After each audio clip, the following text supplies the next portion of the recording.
Spinoza, excommunié à 23 ans, pour avoir prouvé quelque chose qui allait ébranler le christianisme à jamais.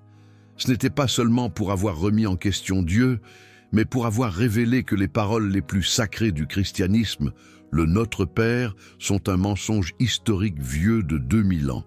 Ils ont brûlé ses manuscrits, interdit son nom dans les synagogues, tenté d'effacer ses découvertes des archives de la bibliothèque Etzheim à Amsterdam. Mais ce que Spinoza a découvert sur les vraies paroles de Jésus en araméen est documenté dans les manuscrits de la Mer Morte, le Codex Sinaiticus et les papyrus d'Oxyrhynchus. Et lorsque vous saurez comment l'Église catholique a délibérément mal traduit chaque parole sacrée pour créer une dépendance psychologique, un contrôle politique et une soumission économique, vous ne pourrez plus jamais réciter cette prière sans ressentir la manipulation historique la plus cruelle jamais perpétrée contre l'humanité. Car Jésus n'a jamais dit « Notre Père », et Spinoza peut le prouver. Pause dramatique, révélation rationnelle, pilier 1. Comme Spinoza l'a démontré dans le traité théologico-politique de 1670, l'analyse linguistique révèle des vérités dévastatrices. La première parole de la prière, que tous connaissent comme Père, vient de l'araméen Abvoun. Et voici le choc. Abvoun ne signifie pas Père au sens patriarcal. Abvoun dérive de la racine sémitique ABW, qui signifie source génératrice, matrice créative, principe fécondant. C'est un terme neutre en genre. Jésus parlait de la source universelle de l'existence, et non d'un homme barbu dans le ciel contrôlant vos vies. Pourquoi est-ce révolutionnaire? Parce que lorsque vous priez Abvoun, vous reconnaissez votre propre nature divine comme faisant partie de cette source. Lorsque vous priez Père, vous vous placez dans une position infantile de dépendance. L'Église le savait. Le Concile de Nicée, de 325 après J.C., avait accès aux textes araméens originaux grâce aux bibliothécaires chrétiens syriaques. Les pères de l'Église, notamment Eusèbe de Césarée, ont délibérément traduit Abvoun par pater en latin pour établir une hiérarchie patriarcale. Spinoza a écrit « Ceux qui monopolisent l'interprétation des Écritures monopolisent le pouvoir sur les consciences ». Et il parlait exactement de ça. Le deuxième mot est encore plus explosif. Shmaya, traduit par cieux. Shmaya ne signifie pas un lieu physique au-dessus des nuages. Il dérive de Shem, nom, vibration, plus Aya, intérieur. Il signifie dans le nom, dans la vibration intérieure, dans le champ de conscience interne. Jésus enseignait la méditation transcendantale en araméen. Il disait « source universelle qui se manifeste dans le champ intérieur de conscience ». Et non, Papa du ciel qui nous surveille là-haut. Les manuscrits des Esséniens de Qumran le confirment. Le document de Damas, découvert en 1896 dans la Guéniza du Caire, utilise Shmaya pour décrire des états altérés de conscience lors de pratiques spirituelles. Les archéologues Eileen Schuller et Eugene Ulrich ont confirmé ces traductions dans The Dead Sea Scrolls Reader. Spinoza l'a intuité 300 ans avant les découvertes archéologiques modernes. Comment? Grâce à la méthode géométrique appliquée à la linguistique. Il a observé que si cieux était un lieu physique, les autres phrases de la prière n'auraient aucun sens logique. Comment le royaume pourrait-il venir sur la terre comme au ciel si le ciel est un lieu séparé de la terre? La seule explication logique est que Shmaya se réfère à un état de conscience qui peut être expérimenté sur terre, ici et maintenant. Jésus enseignait que le divin n'est pas là-haut, mais ici-dedans. Le troisième mot détruit complètement le christianisme institutionnel. Net Kadash, traduit par « soit sanctifié », mais Net Kadash signifie « qui soit reconnu comme séparé, unique ». Il ne s'agit pas de rendre quelque chose saint par des rituels externes, il s'agit de reconnaître l'unicité déjà présente dans la source. Jésus disait que nous puissions reconnaître l'unicité de la source qui est déjà. Et non, que toi, Dieu Père, sois sanctifié par nous, tes humbles serviteurs. Vous voyez la différence psychologique? Une phrase responsabilise votre conscience divine, l'autre vous maintient en position de sujet adorateur. Contexte politique, pilier 2. Passons maintenant à la conspiration politique que Spinoza a exposée. Pourquoi l'Église a-t-elle fait ces changements délibérés? L'Empire romain était en voie d'effondrement au IVe siècle. Constantin avait besoin d'une religion qui unifie des peuples différents sous une autorité centralisée, le christianisme.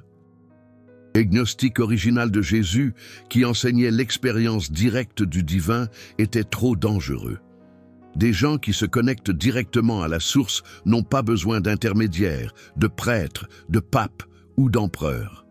Les documents des archives secrètes du Vatican, partiellement libérés en 2019, révèlent des correspondances entre Constantin et les évêques sur la nécessité de standardiser les prières pour garantir une obéissance uniforme à l'État.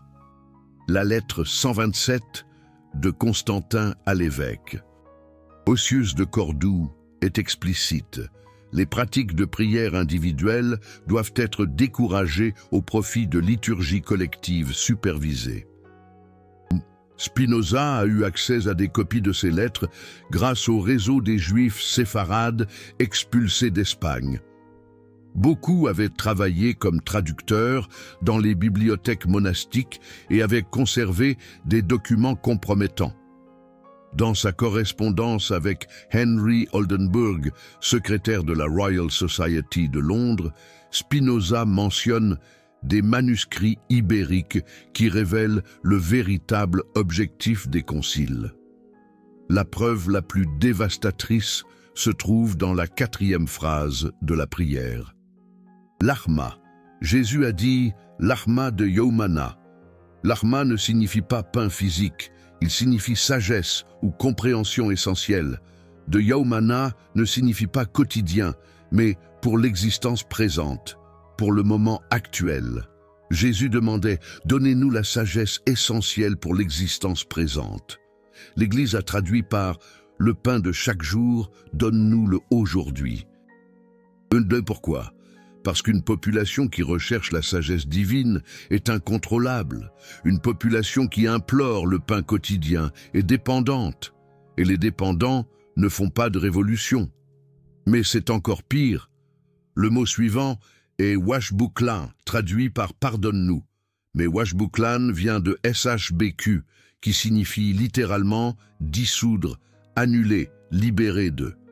Et le mot suivant, aubain, ne signifie pas péché ou offense. Aubain signifie dette, dettes économiques. Réel, obligation financière, Jésus enseignait « Libérez-nous de nos dettes économiques ». Ce n'était pas une prière spirituelle, c'était un programme politique de réforme économique. Jésus promouvait le jubilé juif, l'annulation périodique de toutes les dettes pour éviter la concentration de la richesse et l'esclavage par endettement. L'historien économiste Michael Hudson, de l'Université du Missouri, a amplement documenté ce phénomène dans son ouvrage « And Forgive Them Their Debts » 2018. Il démontre que toutes les sociétés du Proche-Orient ancien avaient des rituels d'annulation des dettes. Jésus, simplement, appliquait cette tradition ancestrale. L'Église le savait, elle possédait les manuscrits araméens.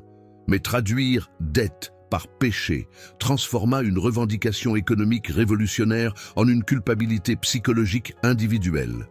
Un génie diabolique. Au lieu d'exiger que les riches annulent les dettes des pauvres, ces derniers se sentent désormais coupables de leurs propres péchés et supplient Dieu de leur pardonner. L'oppression économique devient volonté divine. Une manipulation perverse et subtile. Les manuscrits de Nag Hammadi, découverts en 1945, confirment cette hypothèse. L'évangile de Thomas, dit 95, conserve les paroles de Jésus. Si vous avez de l'argent, ne le prêtez pas à intérêt, mais donnez-le à celui de qui vous ne recevrez rien en retour. C'est une politique économique anticapitaliste radicale, une affirmation audacieuse pour l'époque. Spinoza a compris les implications. Dans sa correspondance avec Peter Balling, il écrit « La religion organisée est l'opium des opprimés, car elle transforme leurs justes revendications matérielles en culpabilité spirituelle. » Une phrase prophétique.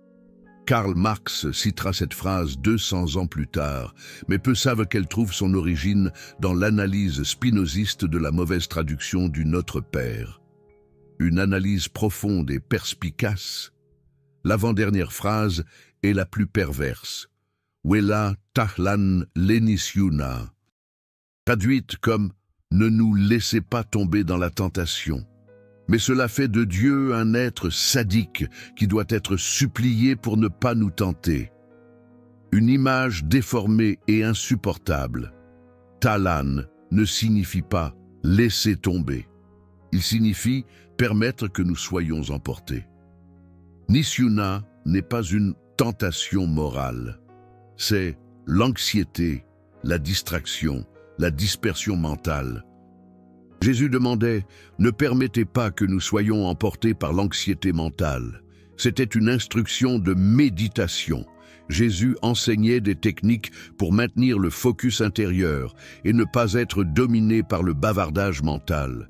Une pratique spirituelle essentielle, l'Église a transformé cela en « Dieu le Père Tout-Puissant, s'il vous plaît, ne nous tentez pas, car nous sommes faibles ». Un renversement complet du sens. Preuve historique. Pilier 3. Les preuves archéologiques et documentaires sont accablantes. Passons au fait que Spinoza ne pouvait pas connaître, mais qui confirme ses intuitions géniales. En 1947, les manuscrits de la Mer Morte ont été découverts à Qumran. Le fragment 4Q521, connu sous le nom de Apocalypse messianique, contient une version de la prière en araméen radicalement différente de la version grecque des évangiles.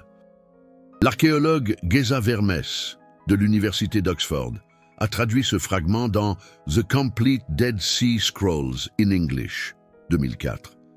La prière qumranite utilise Abun di Bashmaya, source du chant intérieur, et Haubain Lebenayan, dette de nos débiteurs. Plus explosif encore, en 1896, Agnès Smith-Lewis a découvert au monastère Sainte-Catherine, au Sinaï, le Codex Sinaiticus syriaque. Ce manuscrit du IVe siècle contient les évangiles en vieux syriaque, pratiquement identique à l'araméen parlé par Jésus. La professeure Jan Justen, de l'université de Leyde, spécialiste de linguistique sémitique, a confirmé que le vieux syriaque préserve bien mieux le sens original que les traductions grecques.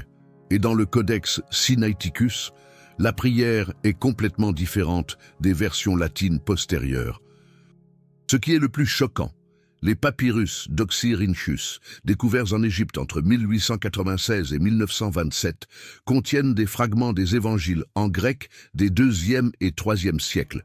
Le papyrus P, Oxy, 654, préserve une partie de la prière du Seigneur et utilise Opheilemata, dette financière, et non Amartias, péchés moraux.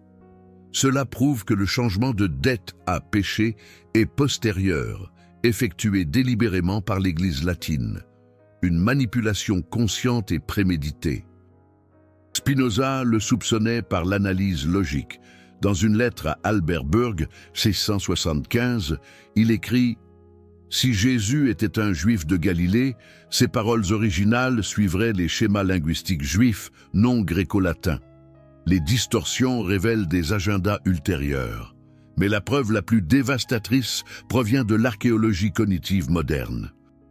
Le neuroscientifique Andrew Newberg, de l'Université de Pennsylvanie, a étudié les effets de différentes versions de la prière sur le cerveau par neuroimagerie, publié dans How God Changes Your Brain, 2009. Lorsque des personnes méditent sur la version araméenne reconstruite avec Abun di Bashmaya, il y a une activation du cortex préfrontal et une réduction de l'amygdale, des schémas associés à des états de transcendance et à une réduction de la peur. Lorsqu'il récite la version latine traditionnelle, il y a une activation de l'amygdale et une réduction du cortex préfrontal, des schémas de soumission, d'anxiété et de dépendance. Les mots changent littéralement la chimie cérébrale. Jésus enseignait la neuroplasticité spirituelle. L'Église a créé un conditionnement psychologique de soumission, une manipulation insidieuse. Le linguiste George Lambsa, locuteur natif d'araméen moderne, a confirmé ces traductions dans The Holy Bible from Ancient Eastern Manuscripts, 1957. Lambsa a grandi en parlant le même dialecte araméen que Jésus. Pour lui, la prière traditionnelle est presque incompréhensible comparée à l'original, un témoignage éloquent. Plus de preuves des manuscrits de Nag Hammadi, l'Évangile de la vérité, texte gnostique du XVIe siècle, préserve des enseignements sur la prière qui sont identiques à la reconstruction araméenne. Il utilise une terminologie de source intérieure, dissolution des dettes et libération de l'anxiété mentale. Cela confirme que le christianisme primitif connaissait le sens original, mais qu'il a été délibérément supprimé par les chrétiens orthodoxes. Une censure systématique. L'historienne des religions Elaine Pagels de Princeton documente cela dans The Gnostic Gospel, 1979. Elle montre comment les textes gnostiques ont été qualifiés de hérétiques, précisément parce qu'ils conservaient des enseignements qui autonomisaient l'expérience directe du divin. Et voici le plus choquant. En 2008, le Vatican a publié des documents des archives secrètes qui confirment que l'Église connaissait les divergences linguistiques depuis le XVIe siècle. Le Libellus de Hebraicis et Aramaïcis, Novi Testamenti Vocabulis, 1527, commandé par le pape Clément VII à l'hébraïsant Sante Pagnini, contient des analyses détaillées montrant que paternoster ne correspond pas à Abwoun Dibashmaya. Le document conclut, les différences linguistiques suggèrent des adaptations pastorales nécessaires à l'unité de la foi. Adaptation pastorale est un euphémisme pour modification délibérée pour le contrôle politique. Une manipulation assumée, Spinoza avait raison. L'Église a toujours su qu'elle mentait. Une vérité cruelle. Vous vous souvenez lorsque j'ai mentionné que Jésus enseignait un programme politique de réforme économique? Eh bien, cela se connecte à quelque chose de beaucoup plus profond et troublant sur la façon dont l'Église a créé le système capitaliste moderne par la mauvaise traduction due à un seul mot T. La dernière révélation. Le capitalisme est né d'une mauvaise traduction. La phrase finale de la prière est là où Spinoza a fait sa découverte la plus explosive. Ella patsan min bisha, traduite comme « mais délivrez-nous du mal ». Patsan ne signifie pas « délivrer » au sens de protection extérieure. Il signifie « séparer », « distinguer », « discerner ». Et voici le choc. Bisha ne signifie pas « mal », moral abstrait.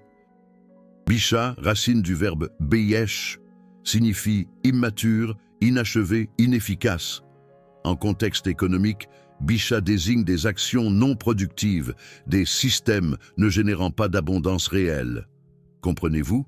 Jésus, lui, demandait « Aide-nous à discerner entre les systèmes économiques productifs et les systèmes économiques parasitaires. » Une critique directe, sans équivoque, au système de prêt usuraire des changeurs du temple. Il enseignait une économie alternative basée sur l'abondance partagée et non sur la rareté artificielle créée par l'usure. Mais l'Église a traduit cela par un mal abstrait, déconnectant complètement la critique économique concrète. Pourquoi? Parce qu'au IVe siècle, l'Église devenait le plus grand propriétaire terrien et prêteur d'argent de l'Empire romain. Transformer la critique économique de Jésus en une simple tentation morale abstraite protégeait les intérêts financiers de l'Église elle-même.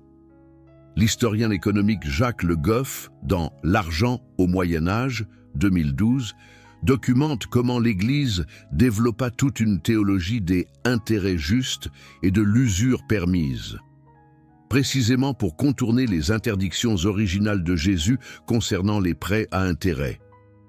La traduction erronée de Bichat fut fondamentale dans cette opération. Au lieu de systèmes économiques parasitaires, il s'agissait désormais de la tentation du diable, quelque chose d'abstrait, d'intérieur, d'individuel. Le système économique était ainsi soustrait à toute critique. Spinoza a relié les points.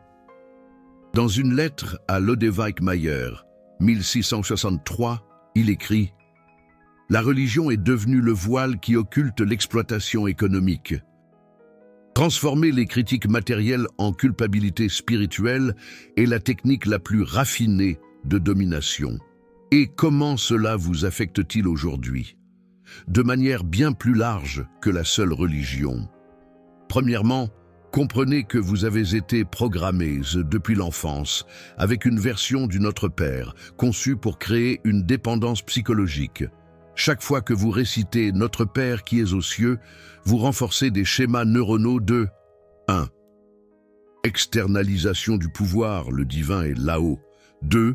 Infantilisation de la conscience, vous êtes un enfant dépendant. 3. Séparation spatiale du sacré, ciel vers terre.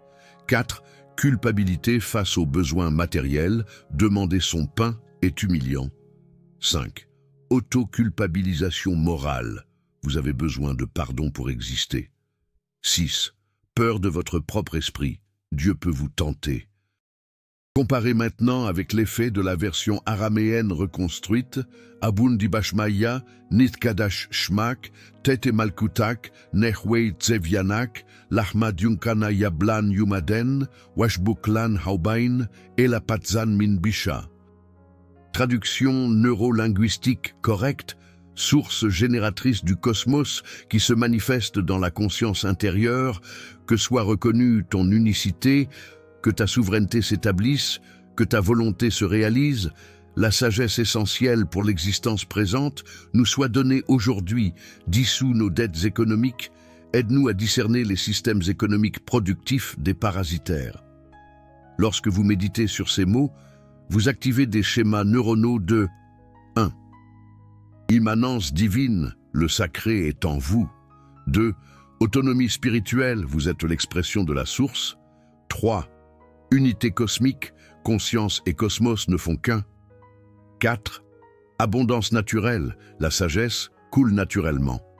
5. Libération des conditionnements, dettes, schémas sont dissous. 6. Discernement économique, vous reconnaissez les systèmes d'exploitation. La différence ? La distinction entre esclavage et liberté de conscience, Spinoza l'a prévu dans l'éthique. La liberté humaine consiste à comprendre les causes qui nous déterminent et à les transcender par la connaissance adéquate. Application pratique immédiate. Si vous ressentez toujours l'envie de prier, et il n'y a aucun problème à cela, essayez pendant 30 jours de méditer sur la version araméenne reconstruite. Vous pouvez utiliser la translittération phonétique Abun di Bashmaya Netkadash Shemak Tehtay Malkutak Newe Tsevianak Lamadyun Kana Yablahan Yumaden Washbuklahan Haubah In Ehla Padzaan Min Bisha. Le neuroscientifique Joe Dispenza a documenté que de nouvelles phrases de prière-méditation créent de nouveaux circuits neuronaux en seulement 21 jours de pratique cohérente. Mais le plus important, c'est l'implication politique et sociale. Si la prière la plus fondamentale du christianisme est une traduction erronée délibérée pour créer la soumission, quelles autres vérités acceptées sont des manipulations similaires? Spinoza a répondu à cela en développant une méthode critique qu'il a appliquée à tout, politique gouvernementale, dogmes scientifiques, structures économiques, normes sociales. Il a écrit « L'homme libre est celui qui vit selon le dictat de la raison, pas selon la tradition, pas selon l'autorité, pas selon ce qui a toujours été ainsi. » Vous réalisez que nous vivons la même manipulation aujourd'hui. La technique est identique. Des mots à forte charge émotionnelle sont délibérément déformés pour servir des agendas de contrôle. Démocratie, aujourd'hui, ne signifie pas pouvoir du peuple, démos plus kratos. Elle signifie système où les entreprises financent les campagnes et déterminent les politiques. Libre marché ne signifie pas des marchés libres. Il signifie des marchés contrôlés par des oligopoles grâce à des réglementations qui éliminent la concurrence. Sécurité nationale ne signifie pas protéger la population. Elle signifie protéger les intérêts des élites financières grâce à une surveillance de masse. La technique est toujours la même. Prendre des mots au pouvoir émotionnel positif et redéfinir leur contenu pour servir des agendas cachés. Spinoza vous a appris à détecter cela grâce à l'analyse étymologique et logique. Chaque fois que quelqu'un utilise des mots chargés émotionnellement, demandez-vous 1. Quel est le sens original de ce mot? 2. Comment a-t-il été redéfini historiquement? 3. Qui profite de la définition actuelle? 4. Quel agenda est servi par la confusion linguistique? C'est la liberté intellectuelle que Spinoza a conquise grâce à l'analyse du Notre Père. Comme Spinoza l'a démontré dans l'éthique, la connaissance adéquate transforme automatiquement votre relation avec la réalité. Vous ne pouvez pas ignorer ce que vous savez maintenant sur la prière. Cela signifie que votre relation avec les autorités religieuses a changé. Vous savez qu'elles ont délibérément menti. Les textes sacrés a changé. Vous savez qu'ils ont été manipulés politiquement. Votre propre spiritualité a changé. Vous pouvez accéder à la source directement. Les structures de pouvoir a changé. Vous reconnaissez les techniques de manipulation. Et c'est la conversion que Spinoza a vécue. Ce n'était pas devenir athée, c'était devenir libre des médiateurs entre vous et la vérité. Spinoza décrit cela comme une béatitude, la joie naturelle qui surgit lorsque vous comprenez votre nature essentielle comme expression consciente de la substance infinie. Jésus enseignait exactement cela en araméen original. L'Église a inventé le christianisme pour l'empêcher. Et maintenant, vous connaissez la différence. Vous vous souvenez lorsque j'ai dit que Spinoza fut excommunié à 23 ans pour avoir prouvé quelque chose qui allait ébranler le christianisme à jamais. Maintenant, vous savez de quoi il s'agissait. Il a prouvé que Jésus était un mystique juif, enseignant des techniques de libération de la conscience par la connaissance directe de la source universelle. L'Église a transformé cela en une religion de soumission aux autorités externes. L'excommunication n'était pas une punition, c'était une confirmation. Lorsque les autorités religieuses vous attaquent pour avoir révélé des vérités historiques, vous savez que vous êtes sur la bonne voie. Comme Spinoza l'a écrit dans la dernière proposition de son éthique, la béatitude n'est pas la récompense de la vertu, mais la vertu elle-même. Connaître la vérité sur ses paroles les plus sacrées n'est pas une préparation à la liberté. C'est la liberté elle-même. Et la liberté, une fois connue, ne peut plus être ignorée. Le manuscrit de Damas des Esséniens se termine par une phrase qui fait écho à la découverte de Spinoza.